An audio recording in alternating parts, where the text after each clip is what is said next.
please. Thank you. Because I would like to thank you for giving me the occasion to come here. My first trip to Korea, and I enjoy very much. So this the aim of this presentation is to be a kind of overview somehow. I will not go too deep into proofs, and I will not give too much details. But I would like to try to give you some intuition of what is going on, and of our motivation, and the tools we're trying to develop, and where are the difficulties, and also what is the connection that we try to find between a graph theoretic point of view and the model theoretical point of view. So let's try. Let's start with some reminders. So the general view, when we look for of this field, when we look at the notion of structural sparsity. Structural sparsity means somehow something which looks sparse from some point of view, whatever it means. So at this point, you don't of low complexity, let's say. You can have a model theoretical point of view where somehow the keywords will be stability, NIP, and transduction. So stability and NIP are two standard dividing lines introduced mainly by Scheller and on theories, and which are stability is basically meaning that a theory is stable if it is manageable. It has not too many types, and you can say something. You can hope for some classification or something like this. NIP is typical logician point of view. It's a double negation. It's not independent property. And it's connected to a well-known notion of VC dimension. And transduction, well, transduction is will be our main tool, but for us it will be first-order transduction. It is something which looks like a bit like interpretation. It's an logical interpretation, except a model theoretical interpretation, except that there are some non-deterministic parts in it, where you can put some colors on it. Anyway, we shall see it in detail. Recently, there was some workshop on deep learning around, and so machine learning I had to include, especially because this NIP is related to PAC learning, and you see that there is a Pac-Man style presentation of this slide. Structural graph theory, so the notion that we will connect to are basically sparsity, decompositions, which are structural point of view, how to break a structure into, not only break a structure into some simpler structure, but how to cover it in some sense with simpler structure to have a sheaf-like structure. So what you want is that locally small pieces are covered by something which is simple. And encoding. Encoding will be the translation of transduction. You will have a transduction of a class into another if the later can be encoded in the first one, in some sense. And for computer scientists, just to make you believe that it is not completely theoretical, I included this algorithmic graph theory keyword, and to say that, of course, there is some motivation which is algorithmic, particularly for first-order model checking, but also to find some FPT algorithm for some well-known problems like dominating sets or something like this. Okay. And this is a quick overview on how different are the point of view of model theory and of graph theory. So this is a world seen by model theory. You can see that you have a NIP which is here, then you have stable which is here, and the nowhere dense class which is here is somewhere here. And here you can recognize probably this dot should be a graph which excludes the topological minor. So there is some connection, but not completely clear at this point.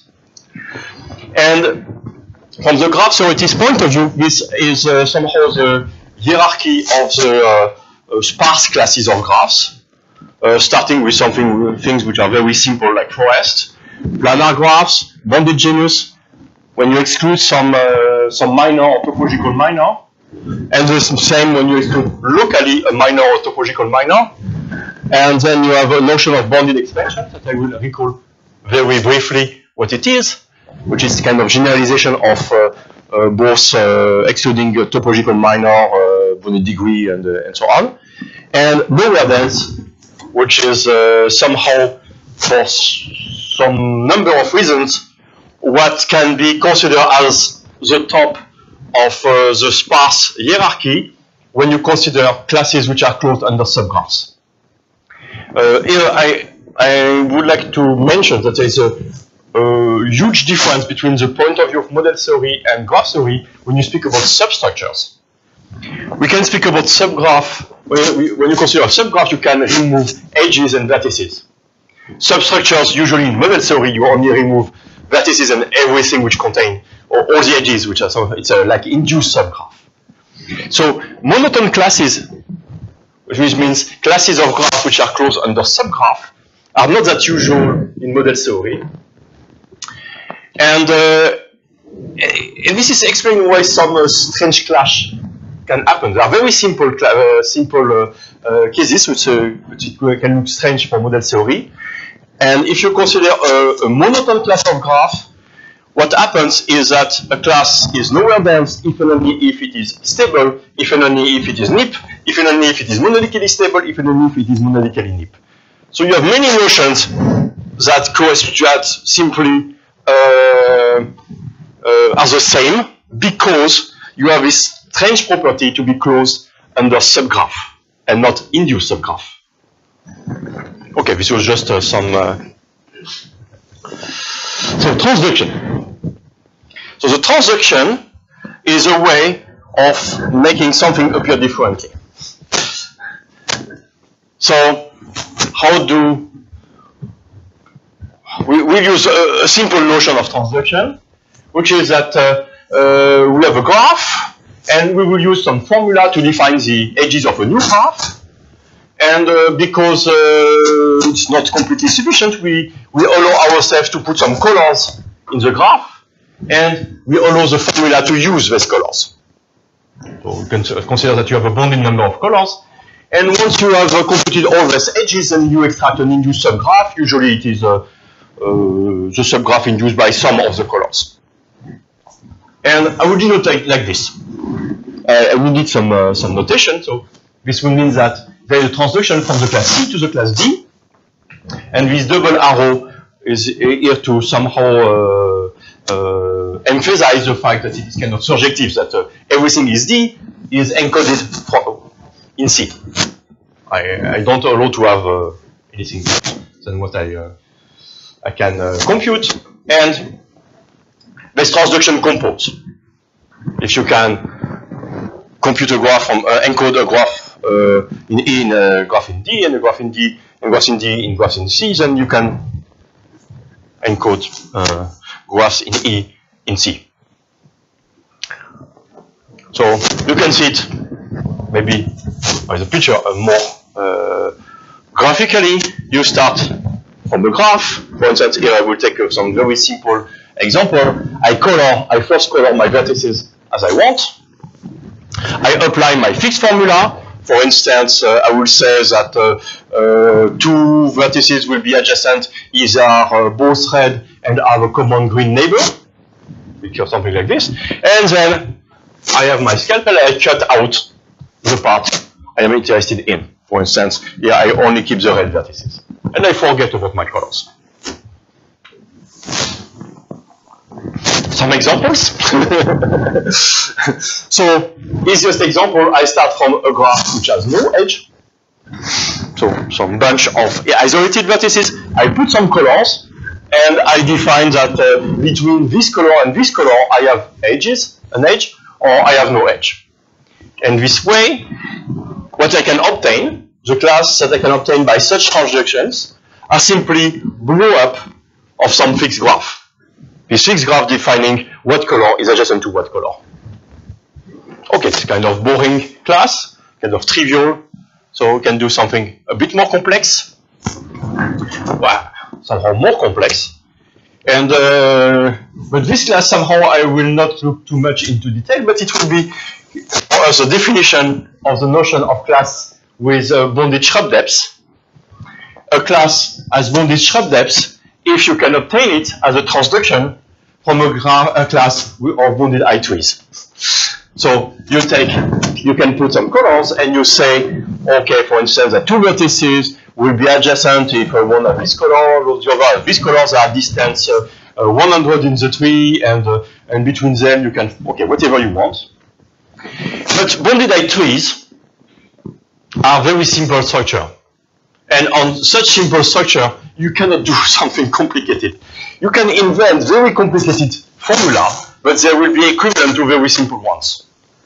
And actually, on bounded I trees, MSO collapse to FO. So even if you would use monadic second order logic, you could not do more than what you can do with first order logic.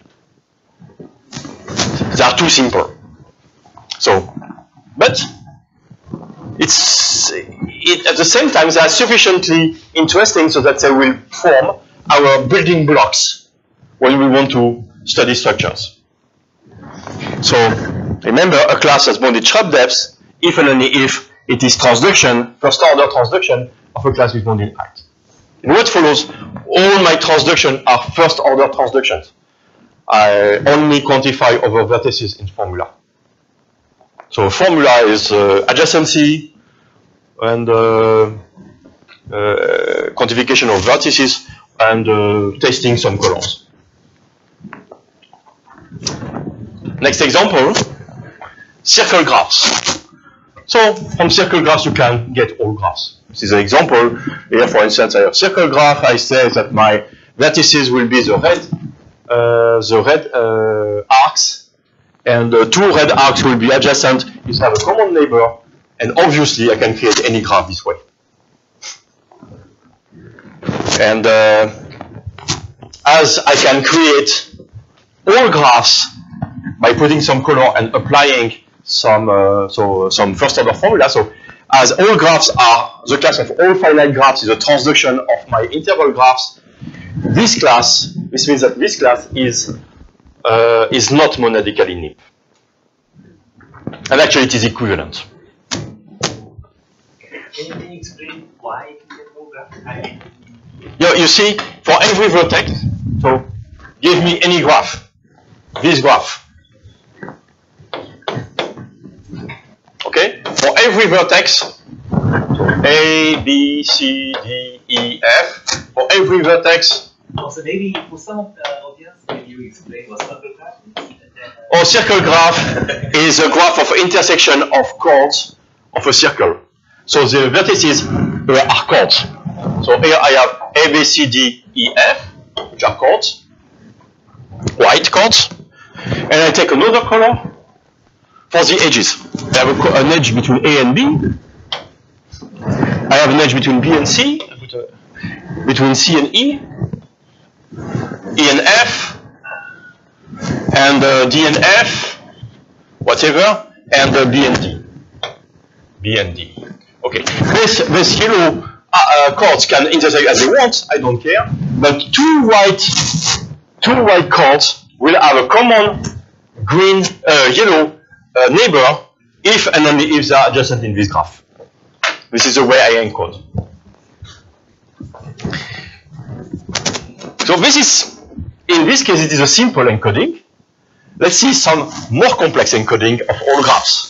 So another class of graph which is not monadically NIP is interval graph. Interval graphs. Interval graphs. So interval graphs, you can also encode all graphs. How do you do?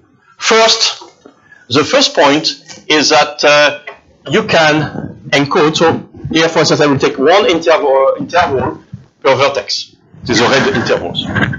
Then I take a bunch of blue vertices, and these blue vertices allow me to encode a linear order. Or I have a linear order, which means from a model theoretic point of view that I am not stable anymore. I have a linear order. And then I have green intervals. And when I have a green interval, I can say that the minimum interval which is intersected adjacent is A, and the maximum is B. So it defines the edge AB. I can define the largest and the smallest interval because I have a linear order, which is encoded here. We have to write it all by first of the formula. Yes. So here, the linear order is defined by A is smaller than B, is defined by the set all blue neighbors of B are neighbors of A. You see, it's you can define it. It is a first order formula. But actually, linear orders you can also create by unit interval graphs. Simply this way, you can create a half graph. This way, you see that this, the intersection of this is simply this. And from this, you can define. Still, you can define the same way as before that A is smaller than B if a set of neighbors of green neighbors of B is included in the set of green neighbors of A. But for unit interval graphs, it is not clear that you can get all graphs. So I don't think. I think that this class is an example which is monadically NIP, but not monadically stable. Not monadically stable means that you can create a linear order.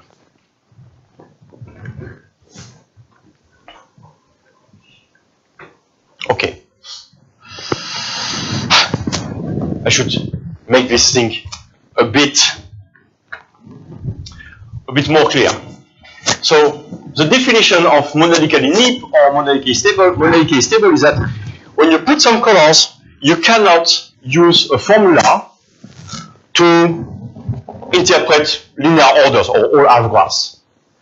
But of course here, if I would say it correctly, here when I say that I can interpret, I can use formula with tuple of vertices, not simply between single vertices. But it happens that because of this monadic lift, using tuples does not give you more power. You can really, if you can do it with tuple of vertices, you can do it with single vertices. So it's like using a formula with two free variables. You don't need tuples. And the same is true also for monadically NIP. So a class is monadically NIP if when you put some colors, using these colors and using a formula with on tuples, you can define the special graph which is element to set inclusion. And it happens that it is here again, you don't need tuples. You can do it with single free variables. This special property of monadic stability and monadically lift has been proved by Baldwin and Shelah. And actually, if you want to, for this example, if you want to read maybe more easy to read versions than Shelah, there is some master thesis of Sternot of Baldwin, which was simply the master thesis was to write down the proof of this part, and the other part is somehow doing the same. And but you can also give, which can be interesting also, is that you can prove this by using some standard Ramsey argument and working really on the finites, which was not the case here. They use some initial sequences, but okay, you can make some very finite and elementary argument. Which is by induction on the size of the vectors you use. And here it is some connection with invariants that people from machine learning can use. VC dimension and Littlestone dimension that I did not know before I wrote this slide. But the Littlestone dimension is simply measuring how big a half graph you contain. So these half graphs are also called ladder, as a graphs which encode a linear order. So it's simply you have a graph like this, such that every vertex is adjacent to what is on its right. You only edges this way.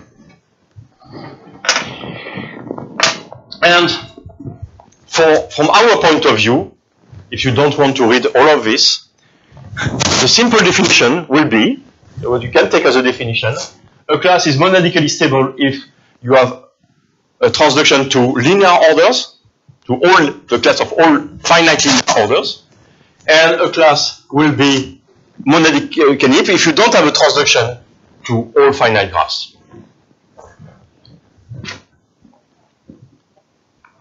So, some examples. So, some we have seen, cographs, they are not nothing, not monadically stable, not they are monadically NIP, not monadically stable because of course you have almost a half graph in it. If this is not a cograph, but if you put a click here, this is a cograph.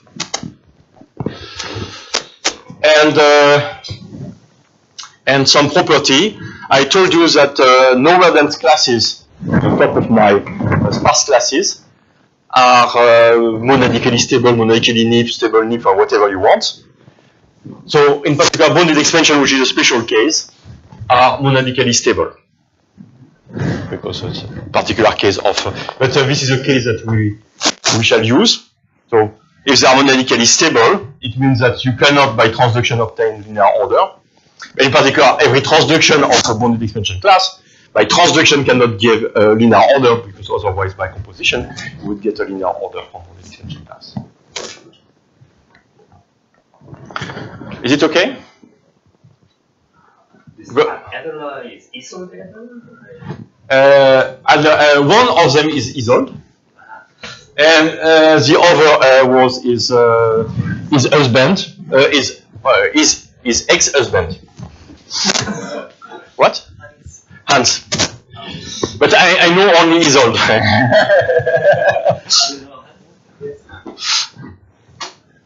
Okay. So usually I put Adler square.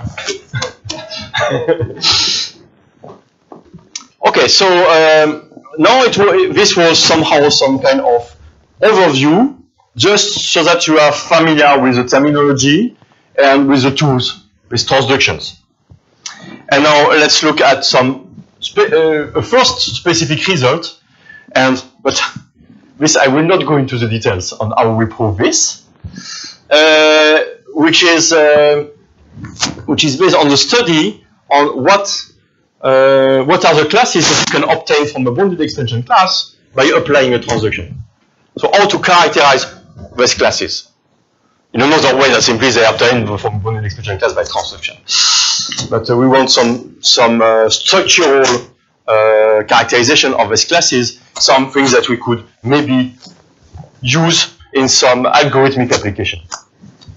And this characterization is based on decomposition and sparsification. So this is a sparsification. So what is the idea of sparsification? You have a graph. This is my graph. And my graph has this very simple structure. There is some potatoes, which are some graph with simple structure. And between two potatoes, you have some edges that form some graph with simple structure. And you have a bounded number of potatoes. So this is somehow what we would like to find. So what kind of potatoes would we like to eat? Cographs. Cographs is somehow the simplest idea that you could get. Why? Because cographs have the property that the disjoint union of cographs is a cograph, which is very good for in graph theory. That it is stable by it's an addable class. When you take disjoint union, it's okay. And the simplest of all possible interpretations of transduction is complementation. So the complement of a cograph is a cograph. Okay, and then as soon as you have one vertex, it is stable by disjoint union, and by complement, it's exactly cographs. But cographs are complicated because I show you that co-graphs can encode linear orders. It's not a stable class. It's complicated. So we will only consider co-graphs which are constructed at bounded depths. So what is this tree? We call a co-tree. So we start from the vertices, and each level you do. You simply take the disjoint union of what is under, and you complement. So here you have a clique. Here you have a single vertex. You take both together and you complement. You have this thing. Then you take each time you take the disjoint union and you complement. This way you can construct all co-graphs. If you want to make disjoint union instead of disjoint union, you complement. So you simply create a new. It takes the disjoint union with nothing and complement. So you can do whatever you want. And what we will ask is that so each potato should be a co-graph, but the height of this tree should be bounded. In particular, this graph will be a transduction of a bounded I tree. And an alternate view of this construction can be also that you take some bipartite graph. Here I take a bipartite graph where I took all these internal vertices as black, all these green vertices, and I take the simply is an ancestor of. So this point is an ancestor of all the 6. So well, it is this one. This is an ancestor of all of these. This one is ancestor of only these. This one is root, and so on. And your co-graph is obtained by doing local complementation. It is for Sankey. I had to find a connection with that X minus. Okay, and when you have the path between two potatoes is also similar taste. It is a bicograph. So bicograph is something strange. It is simply that you put colors, 2 colors. You have green and red vertices, and it is the same except that you only put edges between green and red vertices. Between red and green, you forget. So each time you take disjoint union and you complement the edges between green and red only. And this is still transduction of a bounded I tree. And still, you can see it in some sense as a, okay, well, not the kind of vertex minor construction. And okay, so let's see the kind of graphs that you can have. So this graph, okay, it's kind of obvious when you look at it, but it's obtained from a planar graph. Every vertex is a face, and two vertices are adjacent if the corresponding face have a vertex in common. It's not completely obvious here, but it is the case. And there is such a decomposition into some small part, and this decomposition, this coloring, we call a CD fold coloring. So C will be the number of colors of the vertices. So here we have 3 potatoes, corresponding to blue, red, and green. And D will be the height of the trees that we need to encode the cographs and bicographs. So, for instance, okay, here, for each color, this is a clique, this is a clique, and this is a clique, so these are cographs. So I don't have to prove anything. And I can see these are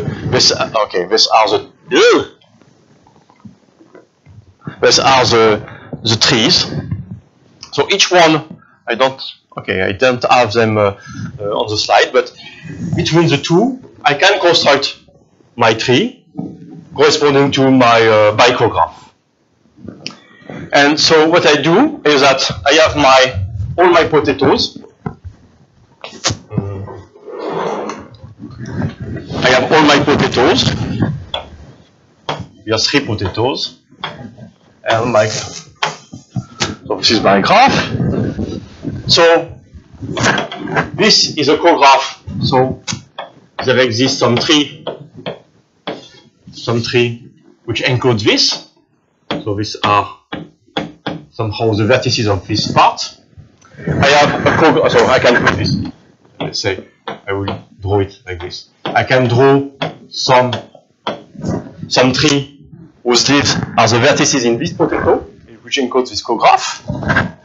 I can do the same here. I can do the same here. Maybe I should not use the same color. And for all of this bicograph, I have also some tree which uses vertices from both sides. So I have many trees, and I can glue them together, as I did here. I put all these trees, and I glue them on these common vertices, and what I obtain is this mess. And this mess, I will call it a sparsification. But it looks like this is really a strange idea, and that probably you cannot do anything with it. But it happens that this is exactly the good object to construct. Because, okay, you will be able to prove the following. That my class, if I start from a class C, which has this kind of coloring, then C will be the transduction of a bounded expansion class if and only if the sparsification. So first, there will exist a sparsification with a bounded number of colors, and the sparsification of C has bounded expansion. So, which kind of strange? So I will even put write the correct setting of the theorem, which proves the equivalence between many things. I probably don't understand the CD4 coloring. So for any graph you... No. So, good question. So CD4 coloring means that you have the property. Yes, maybe I don't have sufficiently many slides in this. CD4 coloring means basically that you have here. Okay, this kind of colorings, or if you prefer, to make it easier, it is this kind of coloring. You have this is C is the number of potatoes, and D is the height of the trees that you need to encode the cographs and bicographs corresponding to edges within the potatoes or between the potatoes. But of course, the question is, why is there some bound on this number of colors? And the first point is that if your class, so inside potato is bounded depth cograph. Yes. And then between the potato is between depths bicograph. Yes. So within a potato, you have this with bounded height, which is this is at most D, and between any two, you have bicograph, and this is also at most D.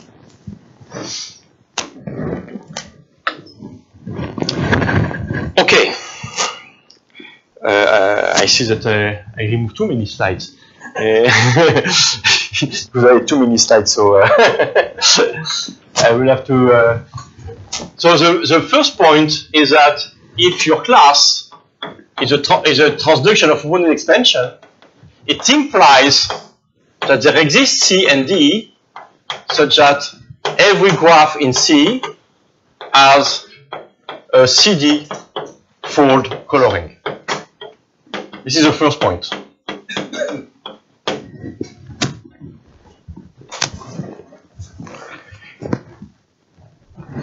And actually, I think that the blackboard will be better than my slide for this. Actually, you have something which is better. As I said, if you look at these bicographs, it is transduction of a bounded height tree. the bounded height cographs are transaction of a bounded height tree. So what are classes which have bounded shrub depths? What you have actually here is that if your class is a transaction of a bounded expansion class, for every p, integer p, there exists an integer n, such that for every graph in the class, you can partition into n potatoes, your graph, with the property that if you take any p parts, and there exist, so I will put that there exist some class S with bounded shrub depths. I forgot to put it here. So that if you take any p parts,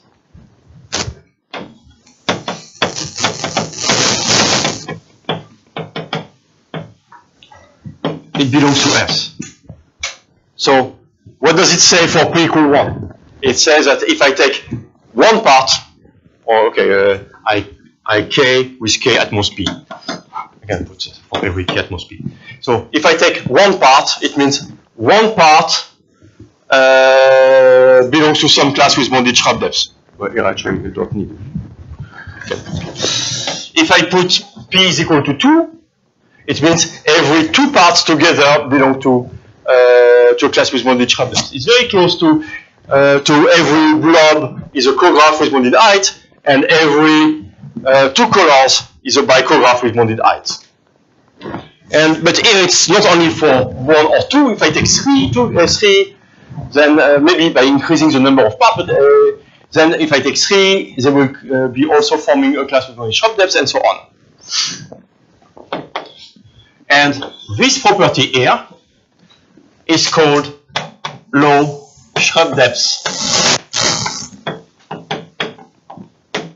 decomposition.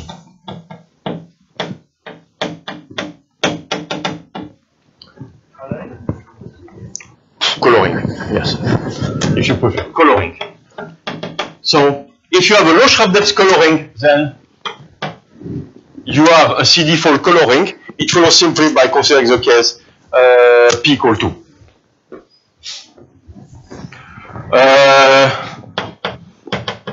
That looks strange because here I said that I forget about the edges between the green and but simply you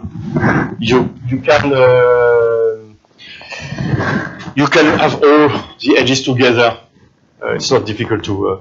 But yes, if you have this p equal 2, you know that you have you can have two color as an interpretation of a transduction of a bounded height tree.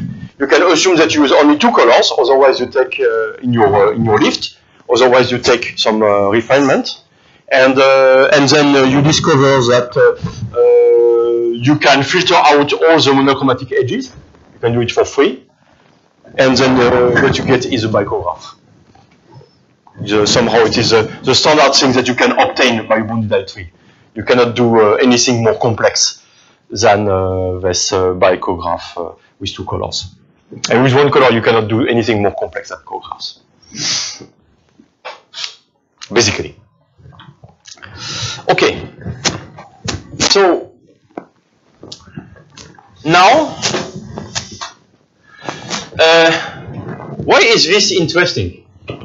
This is interesting because bounded expansion classes, the sparse classes, are characterized by existence of special coloring, which are very close to them, to these colorings, and which are called low tree depth coloring. So tree depths and shrub depths are kind of are very close. Bounded tree depths implies bounded shrub depths. And what is tree depths? The tree depth of a graph is the minimum height of a tree, such that your graph is somehow in the monotone closure. Something like this could be. Well, I don't know. Probably more things to make it interesting. but okay, something like this. That your graph here in yellow can be embedded in the closure of your rooted tree. And your rooted tree has bounded height. The height here is the tree depth of the graph. In particular, if a graph as a class has bounded tree depth, it is transduction of a bounded height tree. So bounded tree depth implies bounded shrub depth.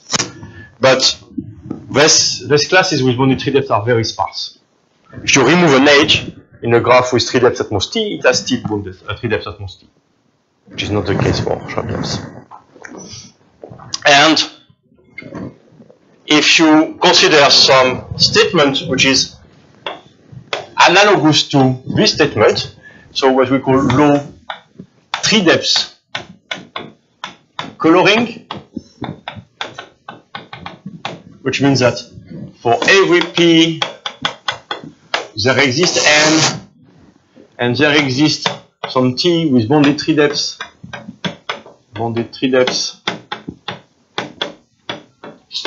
such that for every GNC there exists a partition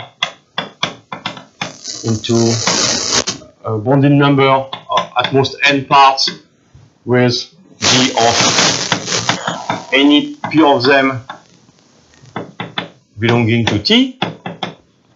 So any p parts has bounded tree depth. This is equivalent to C as bounded expansion.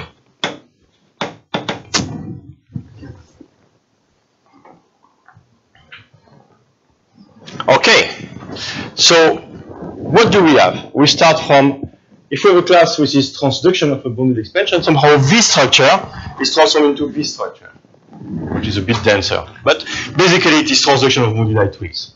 The complexity is not so much increased. And if you have this, then what you can do is use all your tree to compute the sparsification. And what happens is that the sparsification can be seen as a transduction of your graph. It can be defined by a logical way. It is not completely obvious here. It needs some, and of course, what I say is not completely true because I have more vertices in my sparsification than my original graph. But what I do is that every graph will play the role of a bounding number of vertices. It's like a virtually, it's like a limited blow-up.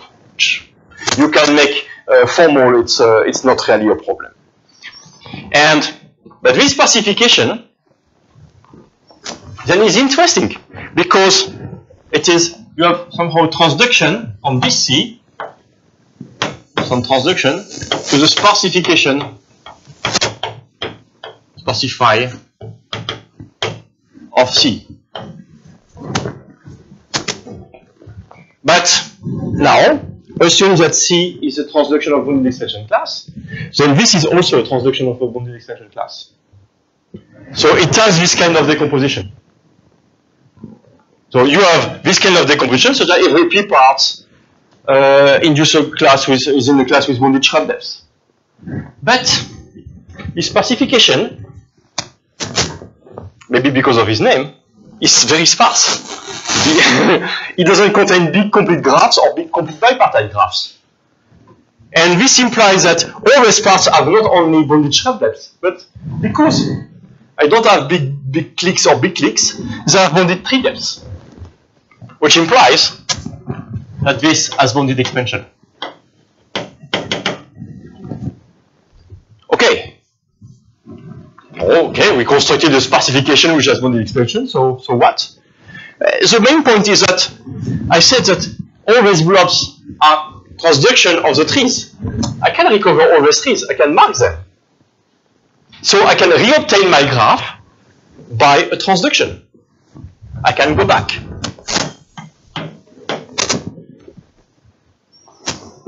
Aha. But then it means that a class is transduction of a bounded expansion class if and only if this has bounded expansion. Because if sparsification has bounded expansion, then I have this transduction back. So this is indeed a transaction of a bounded expansion class. Not my original one, but another one. Who cares? So now I have equivalence between all these notions. That a class has low Schramm-Debs decomposition if and only if the specification has low 3-depth decomposition, which is the same as saying that the specification has bounded expansion, which is the same as saying that C is a transduction of a class with bounded expansion, which we call structurally bounded expansion. Okay, what is... Okay, now we have a characterization, kind of structural, which is nice, but is it useful? I would like to now to emphasize that the main difficulty is with CD fault coloring. And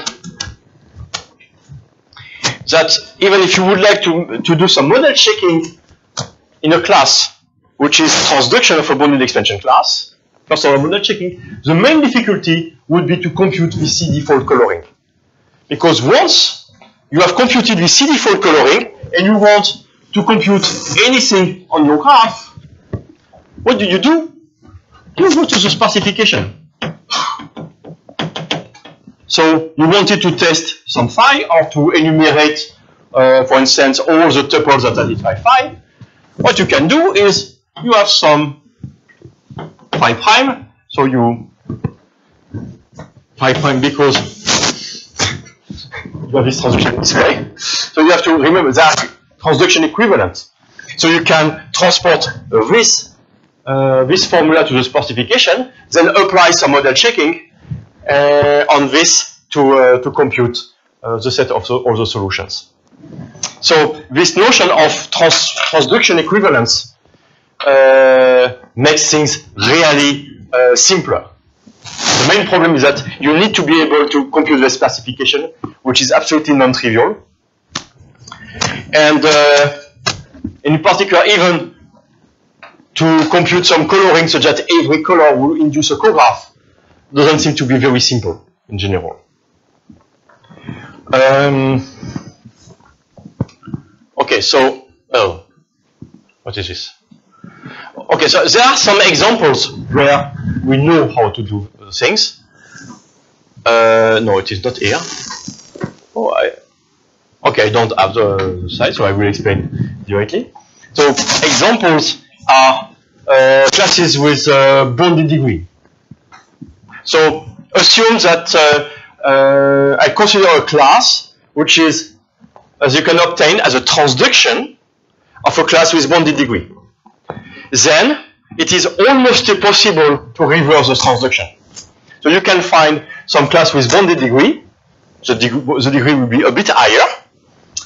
That will have a transduction both ways. So you can really have this transduction equivalence, and you will be able to do the model checking in linear time, or in polynomial time, in this class with on this transduction of classes with bounded degree. There are also some examples. The graph that I've shown you with, as an example that was constructed from a planar graph. It's called a map graph. So the vertices are faces of a planar graph, and two vertices are adjacent if the faces have a common, at least one common vertex, a vertex in common.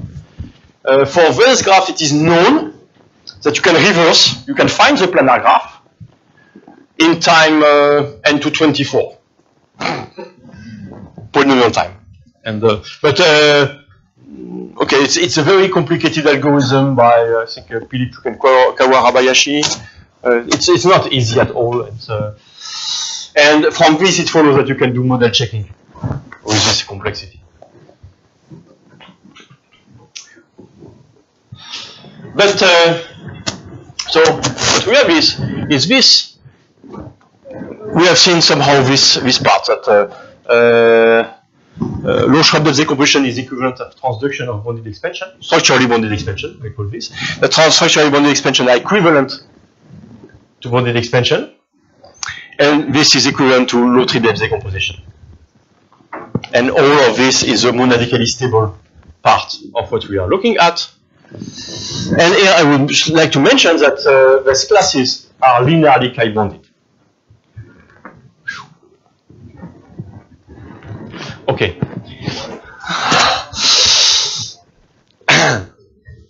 I will maybe go faster. Linear with chi-bonded. It means that the chromatic number in such classes are bounded by a constant time the clique number, which is usually not the case. You can have graph with no triangle and unbounded chromatic number. But why is it the case? Remember, I have my CD fold coloring. So I have a bounded number of potatoes, and each potato is a cograph. In a cograph, the chromatic number is equal to the clique number. So, altogether in my graph, the chromatic number will be bounded by the number of potatoes times the clique number. So, it will be linearly chi-bonded. Here we have this low shrub depth coloring, or decomposition, which is the same. Instead of asking that every P class from something with bounded shrub depths, we could ask for something different, like a bounded linear rank width, or bounded rank width. It has been introduced by some people, and the interest of it is that we leave the stable world. Then you can really encode linear orders. And when you have, with this decomposition, we still have this linear chi-bonded property, and with this composition, you have a polynomial chi-bonded property, which is interesting. So it proves that this class has still some nice properties, and what is absolutely not obvious is that it's not completely obvious that they are monoidically unique, but you can prove that these classes which have this property are closed under transduction. And this is somehow closed under transduction. And do not include the class of all graphs. Okay. This is to give some examples. So if you look at this low rank width decomposition, for instance, interval graphs do not have this property, which is okay because we know that interval graphs are not monadically NIP, so it is good. But here, this is good. So unit interval graphs have low rank width decomposition, but unbounded rank width, so it proves that unit interval graphs are monadically NIP.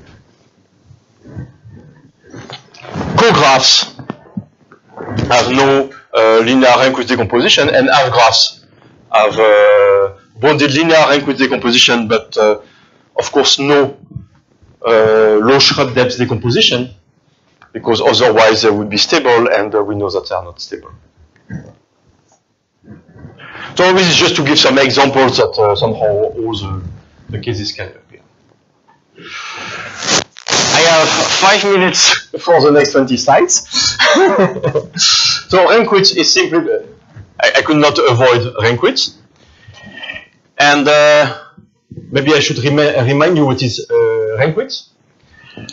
So this is a linear algebra, almost linear algebra parenthesis in this talk.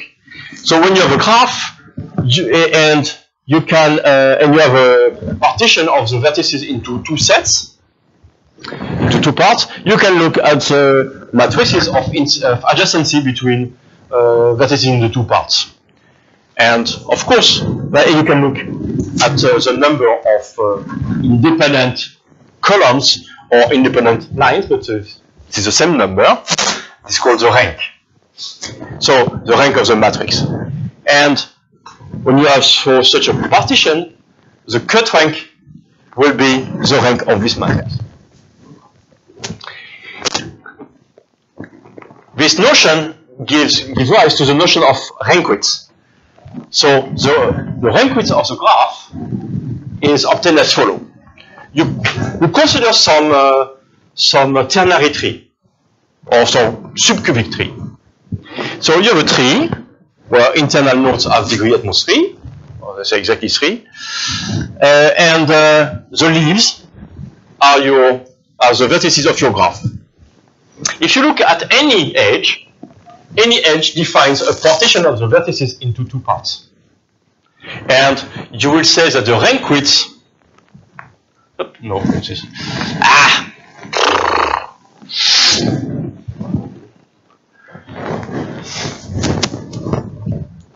Okay,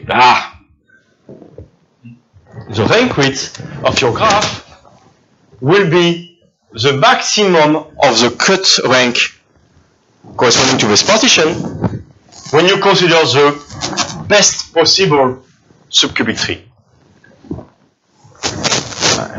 There are algorithms for that. Ask the master. So, what is the connection with model theory? The connection with model theory is very simple. A class has bounded rank width if and only if it cannot be obtained as a transduction from the class of finite tree orders. So tree order is simply you have a tree, and this is a relation is an ancestor of in a tree, in a finite tree. And there is a notion of linear rank width. The linear rank width corresponds to the case where you only allow these subcubic trees to be caterpillars, which means trees which look like this. So if you only allow trees that look like this, then the invariant that you compute is called the linear rank width. And a class has bounded linear rank width if and only if it can be obtained by a transduction from the class of all finite linear orders. So, in our setting, we have a non-linear algebra definition of this notion. And of course, bounded rank width implies monadically NIP, because if you have bounded rank width, you can be obtained from all three orders. So if you could obtain all graphs, it means that all graphs could be obtained by finitely as a transduction from bounded tree orders, which is not the case. Okay. So there is somehow some correspondence between the sparse world and the dense world, where so the dense non-stable world and the sparse monotone world, and there are some notion of invariance that seems to match. For instance, tree widths in the sparse world correspond to rank widths. Why? Because intuitively, if you have a graph with bounded rank widths and you have no big complete clique or no big complete big clique, then it has bounded tree widths. And if you have bounded tree widths, you have bounded rank widths. You have the same kind of relation between sparse widths and linear rank widths. I will not go into the details on what it means, but this is a kind of a standard notion in sparse graph theory, and but we don't need to go too much into the details, except that these classes have very good algorithmic properties. Bandwidth, I don't know what it corresponds to. But I just put it because there should be something. And tree depths correspond to shrub depths. We already mentioned it. So, is it the world? Maybe it's a bit more complex than this simple correspondence. Maybe actually what we have is something like this. There is some intermediate state. That, of course, you can have a graph with bounded tree widths, and you can look at transduction of graph with bounded tree widths. It's big. It is big, but it is transduction of a monadically stable class. So it has to be monadically stable. You are creating no linear, no order in it. So it is much smaller than bounded rank widths. And if you start from path widths and apply all possible some transduction, what you get is also monadically stable. So you have no order in it. You cannot define an order, so it's much smaller than linear rank widths. And okay, then for the here, if you would apply any transduction to a class with bounded path widths, then what you have is basically a transduction of paths. And for tree depths, okay, it's a shrub depths which are transduction of bounded trees. So, what is the connection here? what we would like would be, maybe this is true. This looks, okay, I will read it another way. This is, assume that the class C has bounded linear rank widths. So it can be encoded in linear orders. But assume that, okay, you can encode it into linear orders, but somehow you cannot recover linear orders from it. So somehow in the encoding, linear orders vanish. Probably you did not need to have as linear orders anyway. So maybe that if your class, from your class, you cannot obtain the linear orders back by transduction, so if they are monadically stable, maybe instead of encoding them into a linear order, it would be sufficient to encode them into a class with bounded path widths, which is the monadically stable version of linear rank widths. And maybe the same is true for tree widths modulo rank widths. If a class has bounded rank widths, so it means that you can encode it into a tree order, but you cannot recover a linear order, so you cannot find back an order in your graph. You lost so many things in your transduction that maybe you did not need to have an order in the first place, and maybe you could encode it in a class with bounded tree widths. Is it a linear order or a tree order? This is tree order here and linear order here. What I mean is, if you have bounded rank widths and you are monadically stable, because sorry, because this is monadically stable. If you can encode it into a class with bounded tree widths, you are monadically stable. So you cannot encode the linear order. So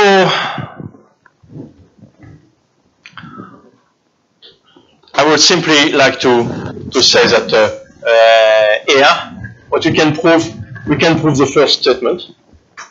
This is true. That so if you have bounded linear rank, a class has bounded linear rank widths and it is monadically stable if and only if it is a transduction of a class with bounded path widths. And something even stronger is true, which is kind of amazing. That monadically stable means that if it is not monadically stable, it means that there exists some transduction which allows to create a linear order or a half graph. But actually, in this case, if you are not monadically stable, there exists an induced subgraph, which is a half graph. So you can find as induced subgraph half graphs of arbitrarily large size. So there is an obvious reason why it is not monadically stable. Okay, so I will skip the proof. Okay, and so this is a conjecture that we had that the second conjecture that is that if you have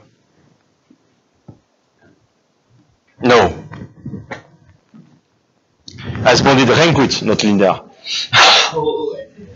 A class has bounded rank width and is monadically stable if and only if it is a projection of bounded tree width. So this is a good question.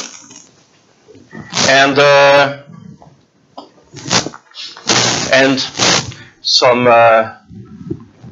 side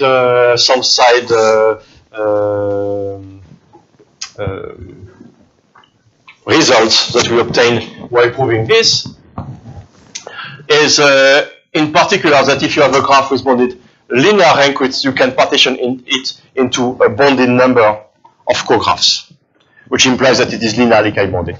This is and this bond is about 2 to linear rank width square, this constant here. So it's single exponential in the linear rank widths. This is interesting because okay, this is a sketch of the proof. Because it is not true for rank widths. If you have a class with rank width 2, the class of graph with rank width 2 cannot be partitioned into a bounded number of cographs. And the example is you take the iterated lexicographic product of P4, so it's P4 lexicographic product P4 and so on, If you do it n times, and you color it by 4 to n colors, there will be a monochromatic induced copy of P4. And but this lexicographic product has a rank width 2. 2, yes, 2. So it doesn't work. And by taking overgraphs, by considering some triangle-free graphs with a large fractional chromatic number, they are known to exist thanks to some results of Moar and Hu. You can prove that okay, the following, that it is known, it is a recent result by Bonamy and Pilipchuk, Michał, I think, that graphs with bounded rank widths are polynomically bounded. It means that the chromatic number is bounded by the polynomial function of the clique number. The polynomial depends on the rank width. But what you can prove is that these polynomials have a degree that increase. It's not like when you are linearly bounded, it's always linear.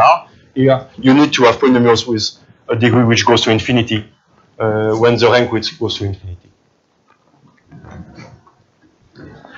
감사합니다.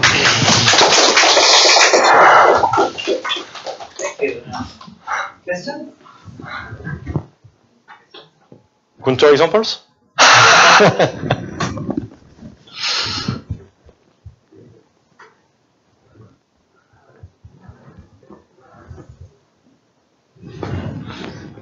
I'm sorry that I had to. So in the first part, I had not so many slides, and at the end, I had too many slides. But it was somehow many things to say. So the monadically what is it? NIP? Yeah, monadically NIP. Stable, and you yes. Two properties, then basically you yes. look at the first adding. Yes. These properties, yes, these properties are still only marginally studied in model theory. People somehow are more interested in NIP and stable. The monadic version is less common, but for our point of view, it is interesting because it's inherently hereditary in some sense. If you have a transduction, you can always take by transduction get any induced substructure. So the first part that the first study that we had on sparse structure was about monotone classes, and here it is somehow on hereditary classes. And these monadic lifts are really powerful in the sense that really all the formulas that you need, you can have this collapse that if you can define something with tuple, somehow you can do it with single variables. This is really really powerful, but at the same time you see that even interval graphs with monadic with transduction you can get all graphs. So we have the frontier of what you can study. What is interesting maybe with transduction, first order transduction, is really the monadically NIP barrier. And this kind of thing studied for other structures like digraph or well, or is it going to be same? Almost everything here extend to binary structures with finite signatures, or maybe even with maybe not for the signature. Probably we don't care, but binary structures. Things become more complex. Much more complex when you have even ternary relations, and why? This is a good question, because you remember I said that if you have low tree-depth decomposition for bonded expansion, you can transport it as low shrub depth decomposition for structurally bonded expansion, and this you can transport again. You can do this because you have a kind of quantifier elimination. But this quantifier elimination only works because it is binary. We don't know if we have something which could correspond for ternary relation. We don't know even if we have good definitions. Is it because you use a monadic? It's because if you have two vertices, they define in a tree, they define one element. If you have three, they define two. It becomes much more complex because you don't know. So here, this vertex could be somehow kept by one of them, but here you don't know somehow what you have to keep. There is much more trouble. Maybe it's not completely clear what I said, intuitive, but. So it's true for binary structures. Then for digraph, directly. Digraph, it's okay. It's then not you have something like low tree that's coloring directly. Yes. But actually, there is something interesting, for instance, by digraphs, is that if you have a class with bounded expansion, so this monotone class, which are very sparse, they are very nice. If you have a class with bounded expansion, then the class of all orientations of the graphs in the class is first order transduction of your class. You can define the orientation simply by putting colors on the vertices. In general, it's absolutely not true. For instance, in general, if you have a class and by transduction you can orient as you want, then if you start from something which is monadically stable, of course you cannot orient a big clique. If you could orient a big clique, you contain a big transitive tournament, so you contain a big linear order, which is contradiction. So there are really restrictions on the classes where you have this property that you can compute orientation, even one orientation. But in bounded expansion class, by transduction, you can get all the possible orientations. So this is why digraphs are not more complicated than undirected. Other questions? Yeah, if not, let's